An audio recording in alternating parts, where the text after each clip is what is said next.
201, АТО-1, медицинский факультет КРСУ.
Вы посмотрели практические действия нашей пожарной службы, спасателей.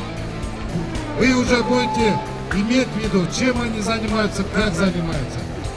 На этом заканчивается наше сегодняшнее учение. Спасибо всем большое.